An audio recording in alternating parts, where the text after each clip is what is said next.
पंजाबी ने दूजे पंजाबी तो पूछया, वीरा ए मां बोली की होंदी है? तो उन्हें कुछ देर सोच के जवाब दिता, मां बोली ओ होंदी है जेड़ी उर्दू बोलन वाले दी अम्मी जी बोल। सच्ची पंजाबी किसी और गल तो डरे ना डरे, पंजाबी बोलन तो इंज डरदा है जिवें पुरानी इंडियन और पाकिस्तानी फिल्मों में शरीफ हीरोइंस इज्जत लुटने से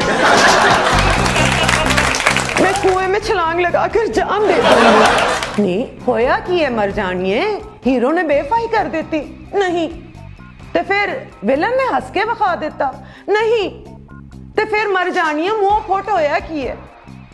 हम दोनों बाग में बैठे थे, मेरा सर उनकी गोद में था, वो मुझे गाना सुना रहे थे, बरसात में मिले हमसे तुम बरसात में, और फिर बरसात के एक मेंढक ने मेरी टांग पे छलांग लगा दी और मेरे मुंह से मेंढक के बजाय डर के मारे डड्डू निकल गया। मुझे मर जाने दे, मुझे मर जाने दे। पंजाबी अपनी जुबान तो एडा आवाज़ार है कि मैनू लगता है ओ वेला दूर नहीं ਜਦੋਂ ਭੈਣਾਂ ਨੂੰ ਆਨਰ ਕ੍ਰਾਈਮ ਦਾ ਨਿਸ਼ਾਨਾ ਬॉयਫ੍ਰੈਂਡ ਨਾਲ ਫੋਨ ਤੇ ਗੱਲਾਂ ਕਰਨ ਦੀ ਵਜ੍ਹਾ ਨਾਲ ਨਹੀਂ, ਪੰਜਾਬੀ 'ਚ ਗੱਲਾਂ ਕਰਨ ਦੀ ਵਜ੍ਹਾ ਨਾਲ ਬਣਾਇਆ ਜਾਏ। ਹਮਾਰੀ ਬੇਇੱਜ਼ਤੀ ਕਰਾ ਦੀ ਪੇਂਡੂ ਕਈ ਜੀ। ਇਹ ਹਾਲ ਹੈ ਸਾਡੇ ਪੰਜਾਬੀਆਂ ਦਾ, ਖਾਬ 'ਚ ਵੀ ਉਰਦੂ 'ਚ ਗੱਲਾਂ ਕਰਦੇ ਨੇ, लेकिन पंजाबी एक्सेंट में उर्दू बोल बोल के भी उर्दू दानों को मुतासिर नहीं कर सकी है कौम।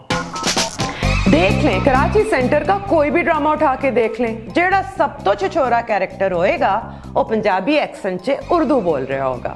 आंगन टेढ़ा ही देख लें, ਜਿਹਦੇ 'ਚ सब कुछ सिद्धा सी सिवाय चौस साहब ते उन्हां दी भैन सुल्ताना साहिबा। आंगन टेढ़ा की कल्चरल एग्रेशन एक तरफ, लेकिन अगर आप सुल्ताना साहिबा वाले पार्ट की डीकंस्ट्रक्शन करें तो आपकी समझ में सब कुछ आ जाएगा। पंजाबी औरत का मज़ाहिया इश्क, जी हाँ, मुझे तो लगता है हम उर्दू के मज़ाहिया आशिक हैं। सुल्ताना साहिबा से बिल्लो बांदरी तक उर्दू से मज़ाहिया इश्क। लेकिन आपने कभी सोचा पंजाबी बोलने से क्यों शर्माता है? उसे पंजाबी बोलने में इंसल्ट क्यों महसूस होती है?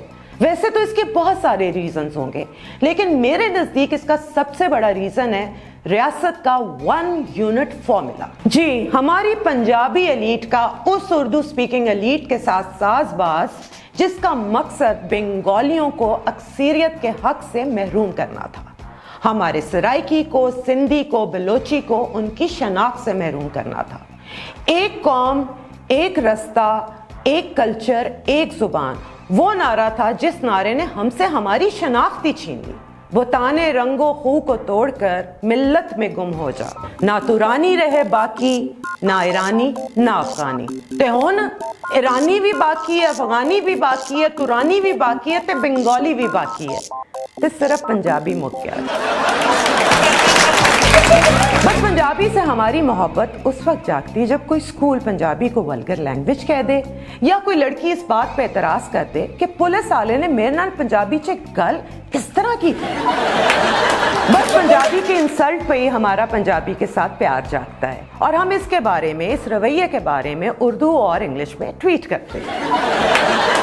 जी, पिछले दिनों माँ बोलियों का आलमी दिन मनाया गया और उस दिन हमारी भी अपनी माँ बोलियों के साथ मोहब्बत जाग गई।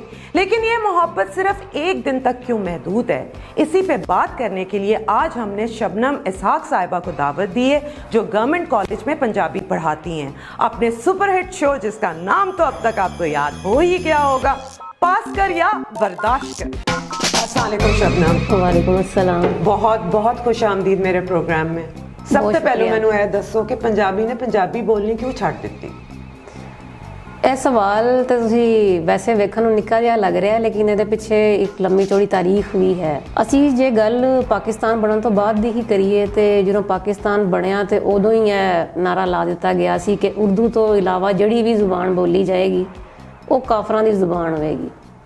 ਤੇ ਉਸੇ ਸ਼ਹਿਰ ਨੂੰ ਲੈਂਦਿਆਂ ਹੋਇਆਂ ਜਿਹੜਾ ਅਸੀਂ ਕਿ ਤੁਸੀਂ 1 ਯੂਨਿਟ ਦਾ ਨਾਰਾ ਵੇਖ ਲਵੋ ਜਾਂ ਤੁਸੀਂ ਕਹੋ ਕਿ ਹਰ ਚੀਜ਼ ਵਿੱਚ ਜਿਹੜੀ ਯਕਤਾਈ ਹੈਗੀ ਹੈ ਉਹਨੂੰ ਪ੍ਰੈਫਰੈਂਸ ਦਿੱਤੀ ਗਈ ਸੀ। ਜ਼ੁਬਾਨ ਦੇ ਨਾਲ ਵੀ ਇਹੀ ਹੋਇਆ ਕਿ ਅਸੀਂ ਕਿਹਾ ਜੀ ਉਰਦੂ ਸਾਰੇ ਪਾਸੇ ਜਿਹੜੀ ਹੈ ਨਾ ਉਹ ਬੋਲੀ ਜਾਏਗੀ। ਹਾਲਾਂਕਿ ਉਰਦੂ ਬੋਲਣ 'ਚ ਕੋਈ ਹਰਜ ਨਹੀਂ ਹੈ, ਉਰਦੂ ਸਾਡੀ ਕੌਮੀ ਜ਼ੁਬਾਨ ਹੈ, ਉਹਨੂੰ ਰਹਿਣਾ ਚਾਹੀਦਾ। ਲੇਕਿਨ ਜਿਹੜਾ ਮਾਂ ਬੋਲੀਆਂ ਦਾ ਹੱਕ ਹੈ ਉਹ ਉਹਨਾਂ ਨੂੰ ਜ਼ਰੂਰ ਮਿਲਣਾ ਚਾਹੀਦਾ, ਜਿਹੜਾ ਕਿ 73 ਦੇ ਆਇਨ 'ਚ ਦੇ ਵੀ ਦਿੱਤਾ ਗਿਆ ਪਰ ਪੰਜਾਬ ਦੇ ਵਿੱਚ ਉਹਦੀ ਇੰਪਲੀਮੈਂਟੇਸ਼ਨ ਨਹੀਂ ਹੋ ਸਕੀ ਪ੍ਰੈਕਟੀਕਲੀ। ਬਾਕੀ ਸੂਬਿਆਂ 'ਚ ਹੈ ਵੇ। ਪੰਜਾਬੀ ਨੇ ਕੋਈ ਜ਼ਿਆਦਾ ਸੀਰੀਅਸਲੀ ਲੈ ਲਿਆ ਇਸ ਹੁਕਮ ਨੂੰ?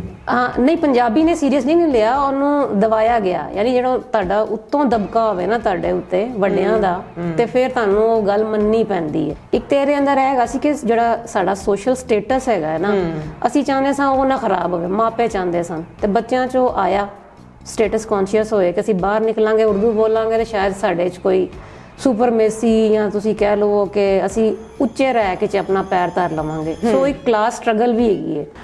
ਉਰਦੂ ਸਪੀਕਿੰਗ ਐਲੀਟ ਜਦੋਂ ਆਈ ਤੇ ਸਾਡੀ ਪੰਜਾਬੀ ਐਲੀਟ ਨੇ ਉਹਦੇ ਨਾਲ ਗੱਠਜੋੜ ਕਰ ਲਿਆ ਤੇ ਫੌਰਨ ਜੱਫੀ ਪਾ ਲਈ ਉਰਦੂ ਨੇ। ਇਹਦੀ ਕੀ ਵਜ੍ਹਾ? ਮੈਂ ਉਹੀ ਗੱਲ ਆਪਣੀ ਤੁਹਾਨੂੰ ਦੁਹਰਾਵਾਂਗੀ ਕਿ ਇਹ ਮਸਲਾ ਜਿਹੜਾ ਹੈਗਾ ਹੈ ਨਾ, ਜਿਹੜਾ ਜ਼ਬਾਨ ਆਈਡੈਂਟੀਟੀ ਦਾ ਜਿਹੜਾ ਇਸ਼ੂ ਹੁੰਦਾ ਹੈਗਾ, ਉਹ ਮਿਡਲ ਕਲਾਸ ਜਿਹੜੀ ਹੈ ਨਾ, ਉਹਦਾ ਇਸ਼ੂ ਰਿਹਾ ਹਮੇਸ਼ਾ। ਅਪਰ ਕਲਾਸ ਜਿਹੜੀ ਹੈਗੀ ਹੈ ਉਹਦੇ ਫਾਇਦੇ ਜਾਂ ਕੁਝ ਤੁਸੀਂ ਕਹਿ ਲਓ ਮਫਾਦਾਤ ਜਿਹੜੇ ਨੇ ਉਹ ਹੋਰ ਨੇ। ਜਿੱਥੇ ਉਹਨਾਂ ਨੂੰ ਉਹ ਵਾਲਾ ਫਾਇਦਾ ਨਜ਼ਰ ਆਏਗਾ, ਉਹ ਉੱਥੇ ਆਪਣੀ ਜਿਹੜੀ ਤੁਸੀਂ ਕਹਿ ਲਓ ਕਿ ਜਿਹੜੀ ਆਵਾਮ ਹੈਗੀ ਹੈ ਉਹਨੂੰ ਨਹੀਂ ਵੇਖਣਗੇ। ਫੈਸਲੇ ਜਿਹੜੇ ਨੇ ਉੱਤੇ ਹੋਏ ਨਾ, ਉਹਨਾਂ ਨੇ ਆਪਣੇ ਫਾਇਦੇ ਦੇ ਲਈ ਜਿਹੜਾ ਵੀ ਗੱਠਜੋੜ ਕੀਤਾ, ਉਰਦੂ, ਪੰਜਾਬੀ, ਅੰਗਰੇਜ਼ੀ, ਜੋ ਵੀ ਸਾਡੇ ਕੋਲ ਮਸ਼ੀਨਰੀ ਮੌਜੂਦ ਸੀ ਉੱਪਰ, ਉਹਨਾਂ ਨੇ ਆਪਣਾ ਫਾਇਦਾ ਵੇਖਿਆ, ਆਵਾਮ ਦਾ ਨਹੀਂ ਵੇਖਿਆ। ਆਵਾਮ ਤੇ ਅੱਜ ਵੀ ਰੁਲ ਰਹੀ ਹੈ। ਤੇ ਜਿਹੜੀ ਉਹਨਾਂ ਨੂੰ ਜ਼ੁਬਾਨ ਦੀ ਆਈਡੈਂਟੀਟੀ ਨਹੀਂ ਮਿਲੀ, ਉਹਨੇ ਮੁਆਸ਼ੀ ਤੌਰ ਤੇ ਵੀ ਉਹਨਾਂ ਨੂੰ ਬੜਾ ਧੱਕਾ ਲਾਇਆ। ਤੇ ਜਿਹੜੇ ਲੋਕ ਤੁਸੀਂ ਇਹ ਕਹਿ ਲਓ ਕਿ ਪੰਜਾਬੀ ਦੇ ਅੰਦਰ ਆਪਣੀ ਇੱਕ ਕ੍ਰੀਏਟਿਵ ਸਲਾਹੀਅਤ ਜਾਂ ਆਪਣੀ ਗੱਲ ਕਨਵੇ ਕਰਨ ਦਾ ਇੱਕ ਮੌਸਰ ਤੁਸੀਂ ਕਹਿ ਲਓ ਕਿ ਮੀਡੀਅਮ ਉਹਨਾਂ ਕੋਲ ਮੌਜੂਦ ਹੈ, ਜਦੋਂ ਉਹਨਾਂ ਨੂੰ ਅੰਗਰੇਜ਼ੀ ਨਹੀਂ ਆਉਂਦੀ ਤੇ ਚਾਰ ਅੰਗਰੇਜ਼ੀ ਜੀ ਜਿਹੜੇ ਬੋਲਣ ਵਾਲੇ ਬੈਠੇ ਹੋਣ, ਉਹਦੇ ਅੰਦਰ ਉਹ ਆਪਣੇ ਆਪ ਨੂੰ ਨਲਾਇਕ, ਜਾਹਿਲ ਤੇ ਉਹ ਮੰਨਦਾ ਹੀ ਮੰਨਦਾ ਹੈ। ਚਲੋ ਜੀ, ਮੰਨ ਲਿਆ ਰਿਆਸਤ ਨੇ ਗੇਮ ਪਲੇ ਕੀਤੀ ਤੇ ਅਸੀਂ ਉਹਦੇ ਅੱਗੇ ਹਾਰ ਗਏ, ਲੇਕਿਨ ਇਹ ਮਾਮਲਾ ਹੁਣ ਠੀਕ ਕਿੰਜ ਹੋ ਸਕਦਾ?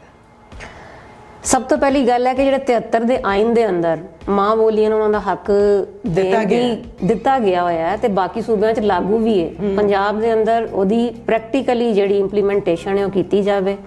ਜਿਹੜੇ ਸਾਡੇ ਸਿਆਸਤਦਾਨ ਨੇ ਉਹ ਇਹਦੇ ਤੇ ਸੀਰੀਅਸਲੀ ਕੋਈ ਐਕਸ਼ਨ ਲੈਣ।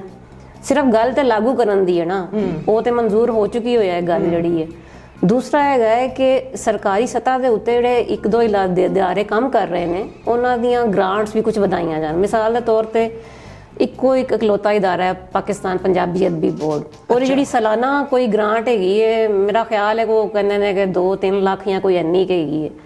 ਉਹਦੇ ਅੰਦਰ ਹੀ ਈਵਨ ਅਗਰ 10 ਲੱਖ ਵੀ ਇਸ ਵਕਤ ਉਹ ਹੋਵੇ ਤੇ ਜਿਹੜਾ ਉਹਨੇ ਕਿਤਾਬਾਂ ਛਾਪਣੀਆਂ ਨੇ ਜਾਂ ਜਿਹੜੇ ਉਹਨੇ ਕੰਮ ਕਰਨੇ ਨੇ, ਈਵਨ ਜਿਹੜੀ ਮੁਲਾਜ਼ਮਾਂ ਦੀ ਤਨਖਾਹਾਂ ਨੇ ਉਹ ਵੀ ਉਹਦੇ ਅੰਦਰ ਨਹੀਂ ਹੋ ਪਾਉਂਦੀਆਂ। ਬਿਲਕੁਲ ਨਹੀਂ ਹੋ ਤੇ ਉਹਦੇ ਨਾਲ ਮਤਰਿਆਂ ਜਿਹਾ ਸਲੂਕ ਹੈ ਨਾ। ਤੁਸੀਂ ਅਗਰ ਐਸੇ ਸਤ੍ਹਾ ਤੇ ਜਿਹੜੀ ਦੂਸਰੀਆਂ ਜ਼ੁਬਾਨਾਂ ਦੇ ਇਦਾਰੇ ਕੰਮ ਕਰ ਰਹੇ ਨੇ, ਉਹਨਾਂ ਦੀਆਂ ਗ੍ਰਾਂਟਾਂ ਕਈ ਜਗ੍ਹਾ ਦਰਜੇ ਜ਼ਿਆਦਾ ਹੈਗੀਆਂ। ਅੱਛਾ, ਹਾਂਜੀ। ਤੇ ਪੰਜਾਬੀ ਨਾਲ ਹੀ ਇਹ ਜ਼ੁਲਮ ਹੋ ਰਿਹਾ ਸਭ ਤੋਂ ਜੀ, ਜ਼ਿਆਦਾ? ਪੰਜਾਬੀ ਨਾਲ ਜ਼ੁਲਮ ਹੋ ਰਿਹਾ। ਤੇ ਪੰਜਾਬੀ ਨੂੰ ਸਭ ਤੋਂ ਜ਼ਿਆਦਾ ਕੰਪਲੈਕਸ ਵੀ ਹੈ ਪੰਜਾਬੀ ਬੋਲਣ ਦਾ, ਹੋਰ ਕਿਸੇ ਨੇ ਨਹੀਂ। ਐਸੇ ਲਈ ਹੈ ਨਾ, ਜਦੋਂ ਤੁਸੀਂ ਮਹਿਰੂਮ ਰੱਖੋਗੇ ਤੇ ਅਹਿਸਾਸੇ ਮਹਿਰੂਮੀ ਤੇ ਉਹਦੇ 'ਚ ਹੀ ਪੈਦਾ ਹੋਏਗਾ।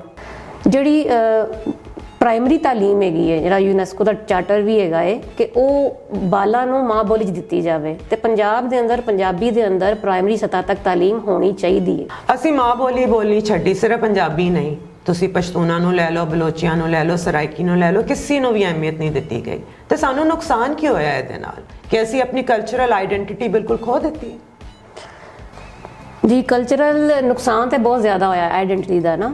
ਇਹ ਆਈਡੈਂਟੀਟੀ ਕ੍ਰਾਈਸਿਸ ਹੀ ਹੈਗਾ, ਇਹ ਸਾਰੀ ਡਿਸਟੋਰਸ਼ਨ ਹੀ ਹੈਗੀ ਹੈ ਇਹਨਾਂ ਚੀਜ਼ਾਂ ਦੀ। ਕਿ ਅੱਜ ਤੁਸੀਂ ਦੇਖ ਲਓ ਕਿ ਅਗਰ ਤੁਸੀਂ ਸਰਾਇਕੀਆਂ ਨੂੰ ਵੇਖਦੇ ਹੋ, ਤੁਸੀਂ ਬਲੋਚੀਆਂ ਨੂੰ ਵੇਖਦੇ ਹੋ, ਤੇ ਇਸੇ ਤਰ੍ਹਾਂ ਦੀਆਂ ਦੂਸਰੀਆਂ ਕੌਮਾਂ ਜਦੋਂ ਦੇਖਦੇ ਹੋ ਤੇ ਉਹਨਾਂ ਦੇ ਅੰਦਰ ਅਹਿਸਾਸੇ ਕਮਤਰੀ ਔਰ ਸ਼ਿੱਦਤ ਪਸੰਦੀ ਜਿਹੜੀ ਹੈ ਨਾ ਵੱਧਦੀ ਚਲੀ ਜਾ ਰਹੀ ਹੈ। ਅਸੀਂ ਫਖਰ ਮਹਿਸੂਸ ਕਰਨੇ ਆ ਆਪਣੇ ਆਪ ਨੂੰ ਅਰਬ ਦੇ ਨਾਲ, ਅਜਮ ਦੇ ਨਾਲ ਜੋੜ ਕੇ। ਬਿਲਕੁਲ ਤੁਸੀਂ ਸਹੀ ਕਹਿ ਰਹੇ ਹੋ। ਕਿਉਂਕਿ ਅਸੀਂ ਨਹੀਂ ਜਾਣਦੇ, ਅਸੀਂ ਆਪਣੇ ਬੱਚਿਆਂ ਨੂੰ ਨਹੀਂ ਦੱਸਿਆ ਕਿ ਸਾਡਾ ਤਾਲੁਕ ਇਸ ਸਿੰਧ ਧਰਤੀ ਦੇ ਨਾਲ ਹੈਗਾ। ਜਿਹੜੇ ਸਾਡੇ ਅੰਦਰ ਅਸੀਂ ਹੜੱਪੇ ਦੀ ਸਿਵਲਾਈਜੇਸ਼ਨ ਹੈ, ਟੈਕਸਲਾ ਹੈ, ਮੋਇਨਜੋਦੜੋ ਹੈ, ਤੇ ਅਸੀਂ ਕਿਉਂਕਿ ਜਾਣਦੇ ਨਹੀਂ ਆ। ਇਹ ਬੱਚੇ, ਨਵੀਂ ਨਸਲ ਜਿਹੜੇ ਅਸੀਂ ਉਹਨਾਂ ਨੂੰ ਇੱਕ ਬੁਰਕਾ ਪਵਾ ਛੱਡਿਆ ਹੈ ਪਰਾਈ ਜਿਹੜੀ ਤੁਸੀਂ ਕਹਿ ਲਓ ਕਲਚਰ ਦਾ। ਬਿਲਕੁਲ। ਤੇ ਉਹਦੇ ਹੇਠ ਆ ਕੇ ਉਹਨਾਂ ਨੂੰ ਅੱਗੇ ਕੁਝ ਨਜ਼ਰ ਨਹੀਂ ਆ ਰਿਹਾ। ਤੇ ਇਹ ਦਹਾਨਾ ਜਿਹੜਾ ਹੈਗਾ ਹੈ ਉਹ ਤੁਹਾਡਾ ਫਰਜ਼ ਹੈ, ਮੇਰਾ ਫਰਜ਼ ਹੈ। ਅਸੀਂ ਜਿੱਥੇ ਜਿੱਥੇ ਬੈਠੇ ਆ ਉੱਥੇ ਅਸੀਂ ਇਹਨੂੰ ਆਮ ਕਰ ਸਕਨੇ ਆ। ਸ਼ਬਨਮ ਸਾਹਿਬਾ, ਬਹੁਤ ਬਹੁਤ ਸ਼ੁਕਰੀਆ ਤੁਹਾਡਾ, ਤੁਸੀਂ ਸਾਡੇ ਪ੍ਰੋਗਰਾਮ 'ਚ ਆਏ ਤੇ ਇੰਨੀਆਂ ਚੰਗੀਆਂ ਗੱਲਾਂ ਕੀਤੀਆਂ। Thank you. Thank you.